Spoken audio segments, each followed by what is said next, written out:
লুঙ্গি ধুয়ে দিতে দেরি হয় স্ত্রীর চুল কেটে তালাক দিয়েছেন স্বামী। দর্শক, এই নেক্কারজনক ঘটনাটি ঘটেছে। এ বিষয়ে বিস্তারিত থাকছে ভিডিওতে, তাই অনুরোধ করব ভিডিওটি না টেনে সম্পূর্ণ দেখার। রাজশাহীর বাঘায় স্ত্রীর চুল কেটে মারপিটের পর ভয়ভীতি দেখিয়ে তালাক নিয়েছেন স্বামী আমির উদ্দিন। আহত স্ত্রীকে উপজেলা স্বাস্থ্য কমপ্লেক্সে ভর্তি করা হয়েছে। উপজেলার উত্তর গাঁওপাড়া গ্রামে এ ঘটনা ঘটে। জানা যায়, লালপুর উপজেলার দুরদুরিয়া ইউনিয়নের উমরপুর গ্রামে দিনমজুর হারেজউদ্দিনের মেয়ে জরিনা খাতুনের সঙ্গে বাঘা পৌর এলাকার উত্তর গাঁওপাড়া গ্রামের সমীর উদ্দিনের ছেলে আমির উদ্দিনের 1 বছর আগে বিয়ে হয়। বিয়ের পর থেকে কারণে অকারণে জরিনাকে নির্যাতন ও মারপিট করেন স্বামী আমির। স্বামীর নির্যাতন সহ্য করতে না পেরে কয়েকবার বাবার বাড়িতে চলে যান স্ত্রী। আবার বুঝিয়ে নিয়ে আসেন আমির।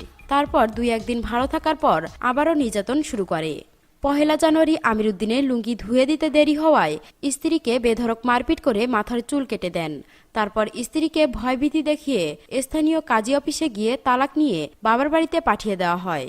বাবার বাড়িতে গিয়ে অসুস্থ হয়ে পড়েন তিনি। পরদিন 2রা জানুয়ারি দুপুরে পরিবারের লোকজন তাকে উপজেলা স্বাস্থ্য কমপ্লেক্সে ভর্তি করেন। বর্তমানে সেখানে তিনি চিকিৎসাধীন রয়েছেন।